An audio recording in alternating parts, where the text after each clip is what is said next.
Marcella adalah pemegang kunci narasi kegaduhan nasional. Dari isu demo bayaran, hoaks tragedi nasional, penyerangan Kejagung, hingga skenario konyol ijazah palsu, semuanya bermuara pada satu motif: menghancurkan legitimasi negara demi menyelamatkan kepentingan koruptor. Terima kasih telah mengklik video ini. Hari ini saya akan menampilkan video fakta-fakta terbaru dari Marcella Santoso. Siapa Marcella Santoso? Marcella Santoso adalah seorang wanita yang mengaku sebagai advokat atau pengacara atau kuasa hukum. Nah, beliau ini ternyata punya usut. Marcella ini adalah koordinator Buzzer Indonesia. Dari kerjanya apa? Membiayai atau mendanai tentang demo-demo, membuat isu kegaduhan di sosial media maupun di televisi, dan mengisukan juga tentang masalah ijazah Pak Jokowi yang palsu. Banyak banget kasusnya ya, menutup kasus-kasus besar, korupsi besar, dan itu ditutup memakai apa? Memakai media TikTok, memakai konten-konten kreator bayaran. Dan kabarnya Marcella Santoso ini memiliki anggota 150, dan masing-masing anggota itu masing-masing nih 150, dan satu orangnya itu memiliki cabang lagi, memiliki anggota lagi ya. Itu sangat banyak sekali. Jadi kerusuhan di Indonesia atau kekacauan Indonesia atau isu-isu hoak di Indonesia, inilah koordinator, tapi dalangnya belum tertangkap ya. Dan hari ini ada fakta-fakta terbaru, kita tonton bersama. Jadi kita rangkum, Marcella adalah pemegang kunci narasi kegaduhan nasional. Dari isu demo bayaran, hoaks tragedi nasional, penyerangan Kejagung, hingga skenario konyol ijazah palsu, semuanya bermuara pada satu motif: menghancurkan legitimasi negara demi menyelamatkan kepentingan koruptor. Dia bukan aktivis, bukan pejuang demokrasi, bukan pembela rakyat. Dia agen kekacauan.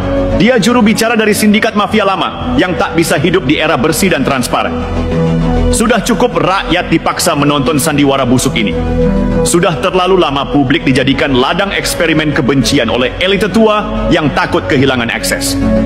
Hari ini kita punya dua pilihan: diam dan biarkan bangsa ini diporak-porandakan oleh narasi murahan yang disusun para koruptor, atau melawan bukan dengan emosi tapi dengan kesadaran bahwa setiap hoaks, setiap fitnah, setiap postingan konyol ada motif kotor yang sedang bekerja di belakangnya. Dan Marcella Santoso, namamu akan tercatat bukan sebagai pahlawan demokrasi, tapi sebagai perancang kerusakan yang coba menyembunyikan kebusukan elit di balik topeng kepalsuan. Sekarang semuanya mulai terang benderang. Semua kepingan puzzle yang selama ini tersebar sekarang sudah tersusun rapi. Dan kesimpulannya, gegap gempita kegaduhan nasional ini memang bukan spontan, tapi dikonstruksi dengan sadar, dengan niat jahat, dan ya, dengan dana. Mereka bukan korban, mereka bukan rakyat biasa yang kecewa. Mereka adalah operator kegaduhan, para pesuruh dari elit frustrasi. Dan sekarang satu persatu topengnya jatuh. Coba tanya, berapa kali Roy Suryo muncul hanya ketika ada momen buat menghantam Jokowi? Ijazah, dia muncul. Kasus pelabuhan, dia muncul. Isu Gibran, dia nyamber. Dan lucunya selalu dengan gaya tahu segalanya des, padahal datanya kosong. Fungsinya jelas, lempar isu, bangun narasi, lalu serahkan ke buzzer buat amplifikasi. Tapi sekarang nyonyor, data gagal, kredibilitas jeblok, fakta hukum bantai semua omongannya. Tifa ini pakai baju demokrasi, tapi kerjaannya justru ngebom opini publik. Dia muncul seolah mewakili suara perempuan intelektual, padahal gerakannya terstruktur banget. Dia amplifikasi isu otoriter. Dia bangun narasi kembalinya Orde Baru, lalu mainkan kartu HAM dan minoritas supaya sentimen bisa dipancing keluar. Tapi di belakang terindikasi kuat ada aliran komunikasi dengan tokoh-tokoh politik oposisi yang kecewa berat. Dan sekarang rakyat makin cerdas. Narasinya nggak laku, malah ditertawakan. Mereka ini dua contoh bagaimana orang-orang frustrasi bisa tiba-tiba jadi ahli negara di Twitter. Kerjanya bangun utas panjang penuh tuduhan, selingi dengan gaya akademik ala-ala, lalu tag akun-akun yang biasa nyebar hoax. Dan setelah diselidiki, nggak ada basis ilmiah, nggak ada bukti hukum, Cuma dendam yang dibungkus narasi. Apalagi Kazinuddin yang justru terendus ikut dalam beberapa grup WA gelap yang suka koordinasi serangan digital. Yang satu ini paling kentara. TPUA, tim pembenci urusan apa aja, nama samaran, tapi isi gerakannya jelas. Serang presiden, serang wakil presiden, serang Kejagung. Serang semua institusi negara yang sekarang justru bersih-bersih. Dan siapa anak abah? Dia ini contoh anak muda gagal paham demokrasi tapi sok jadi juru bicara bangsa. Dipoles, didanai, dikasih panggung, lalu disuruh lempar isu terus-menerus. Tapi sekarang, semua omongannya mentah, semua tuduhannya dipatahkan hukum. Dan publik sadar, ini bukan anak muda idealis, ini anak muda bayaran. Mereka semua itu ibarat wayang yang lagi berontak karena dalangnya mulai diseret KPK dan Kejagung. Mereka bukan menyuarakan rakyat, mereka menyuarakan keringat koruptor yang mulai kocar-kacir. Dan sekarang semua topeng sudah jatuh, nyonyor, bungkam, dipermalukan oleh data dan akal sehat rakyat. Jadi sekarang, giliran rakyat yang harus lantang bersuara. Sudah cukup negara ini dipermainkan elit gagal dan buzzer bayaran. Sekarang waktunya bersatu jaga negeri. Jadi, masih pantaskah dia disebut pengacara? Atau lebih tepat disebut pengatur, lalu lintas kebohongan, makelar kekacauan, dan koordinator kriminal berjubah hukum? Dan yang paling penting, masihkah kita diam melihat opini bangsa ini dikuasai oleh para pembuat dusta bayaran? Sekarang kita masuk ke pertanyaan paling sensitif. Siapa sebenarnya yang membiayai Marcella? Siapa yang cukup nekat, cukup kaya, dan cukup licik untuk menyokong operasi hoaks berskala nasional? Jawabannya tidak sesederhana klien hukum. Ini bukan soal membela terdakwa. Ini soal membiayai destabilitas politik. Dalam penyelidikan sementara, terdeteksi adanya jejak aliran dana dari beberapa yayasan, perusahaan cangkang, dan bahkan satu lembaga survei bayangan yang semuanya terafiliasi ke satu poros kekuatan, elit politik oposisi yang selama ini sakit hati dengan Jokowi. Mereka ini bukan sekadar beda pendapat. Mereka ingin menghancurkan tatanan yang sedang dibangun. Karena pembangunan infrastruktur, hilirisasi, dan penegakan hukum keras ala Jokowi Prabowo Gibran telah memotong jalur rente mereka. Maka satu-satunya jalan adalah membuat rakyat benci pemerintahan sekarang lewat opini palsu dan framing sistematis. Marcella tidak bekerja sendiri. Di bawahnya ada tim content creator, penulis narasi, bahkan jurnalis bayaran yang masuk ke berbagai media online gelap. Mereka menulis berita clickbait, menyebar potongan video tanpa konteks, dan bikin trending palsu lewat bot Twitter, X, dan TikTok. Pernah lihat narasi Jokowi memperalat hukum? Gibran cuma boneka? Kejagung kriminalisasi oposisi? Semua itu bukan narasi liar masyarakat. Itu narasi settingan. Mereka sudah menyiapkan visual, klip video provokatif, biasanya dipotong-potong. Tagar, selalu dimulai dengan kata rakyat, tolak, atau rebut. Amplifikasi, akun robot plus buzzer personal yang komentar dengan pola sama persis. Coba scroll komentar di akun tokoh-tokoh pro pemerintah dari Jokowi, Mahfud MD, hingga Wapres Gibran. Pola komentarnya nyaris seragam, dengan tipe yang sama, bahasa provokatif yang sama, dan semuanya mengarah ke narasi tunggal. Negara ini gagal. Padahal siapa yang gagal? Mereka sendiri yang buat negara ini gaduh. Marcella bukan aktor bebas. Dia pion penting dari grand strategy untuk mengebiri legitimasi negara. Kita mulai lihat nama-nama politisi tua yang dulu gagal nyapres, tokoh aktivis yang kini jadi pemodal demonstrasi, hingga mantan pejabat yang sakit hati karena tak dapat jabatan lagi.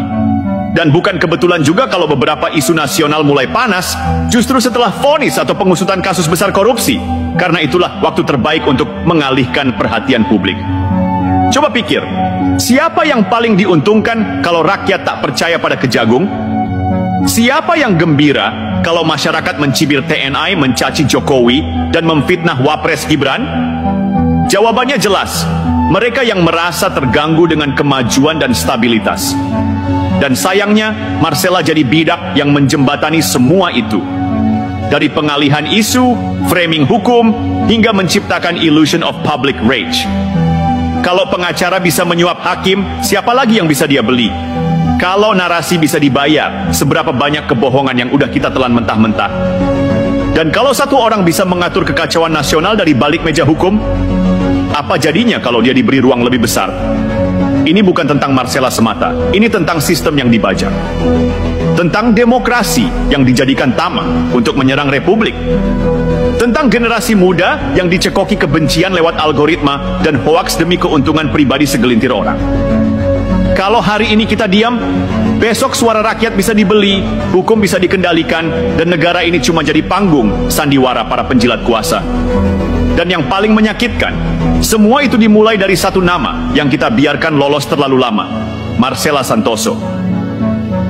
Indonesia gelap.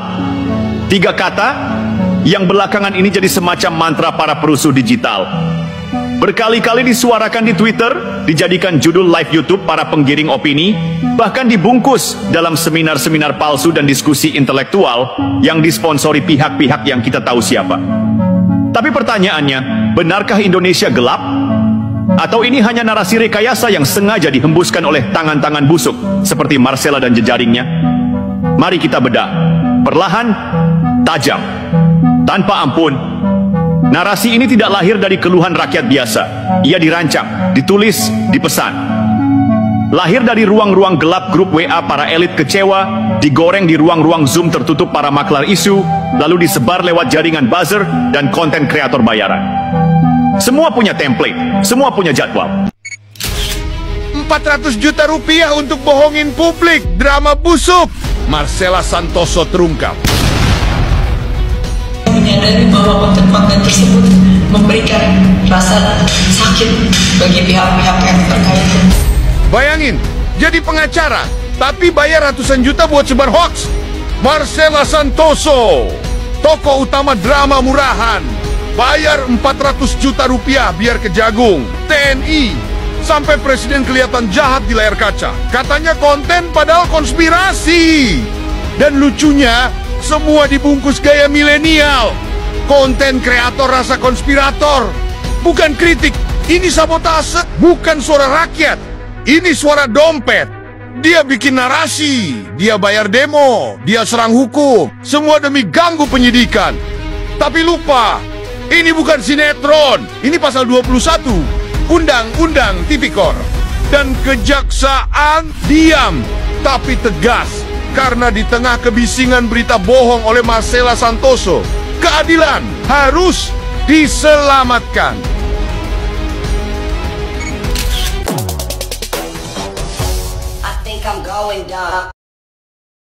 Di sini yang terakhir ini ada yang terakhir, berita yang terakhir. Kita main tebak-tebakan yuk. Marcella Santoso mirip nggak sama hacker Bjorka? Coba kalian perhatikan sekali lagi, apakah Marcella ini mirip dengan hacker Bjorka yang selama ini viral, yang selama ini mengejutkan masyarakat Indonesia ya. Perhatikan seksama dari bentuk bibir, dari bentuk hidung ya. Marcella Santoso, aktor donatur di balik demo selama ini.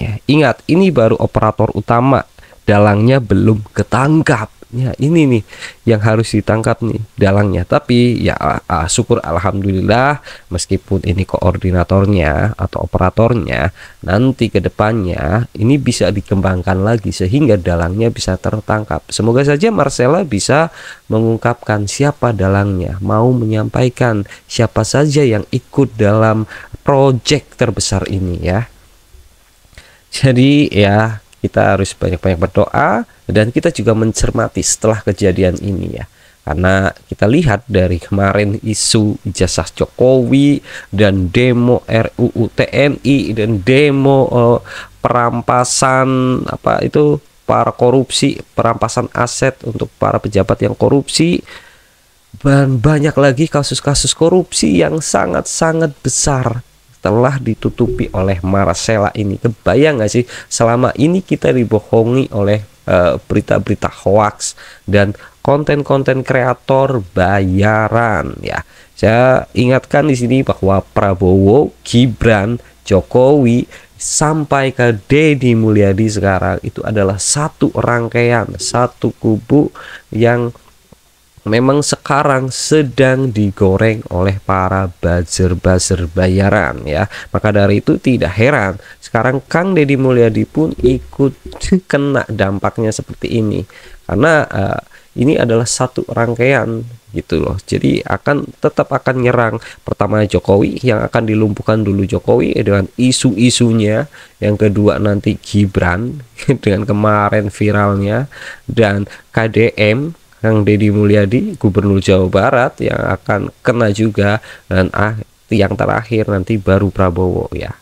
Itulah yang terjadi. Jadi kita sudah sangat paham dan sudah jelas setelah kejadian seperti ini, tertangkapnya Marcella seperti ini, kita tahu nih mana komentar-komentar dan mana konten-konten yang harus kita dengar dan harus kita follow, atau yang tidak perlu kita dengar dan tidak perlu kita lihat ya. Kita tahu karena ada ternyata bos buzzer. Ada yang membayar, dan demo pun dibayar ya.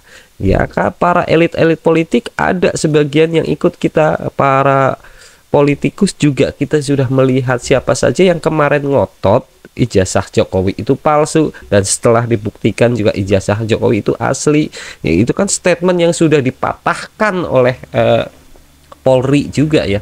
Udah dipatahkan, sangat patah sekali itu, tapi ya masih kekeh mencari hal-hal yang lain. Jadi kalian tahu siapa politikus-politikus yang kemarin ngotot ijazah Jokowi palsu, dan yang ngotot tentang RUU TNI ya, yang menolak mahasiswa kemarin bayaran tuh, mahasiswa yang pada demo ya. Wah, banyak sekali itu. Kebayangkan bayarnya berapa, 50-an kali berapa ratus orang, atau 100 ribuan mungkin berapa ratus, tinggal dihitung. Karena sangat enteng sekali untuk membayar orang-orang segitu, bisa membayar puluhan ribu orang bahkan. Karena ini Marcella tertangkap kasus korupsi 11,8 triliun. Nah, jadi untuk membayar buzzer-buzzer atau pendemo-pendemo itu sangat kecil bagi dia ya.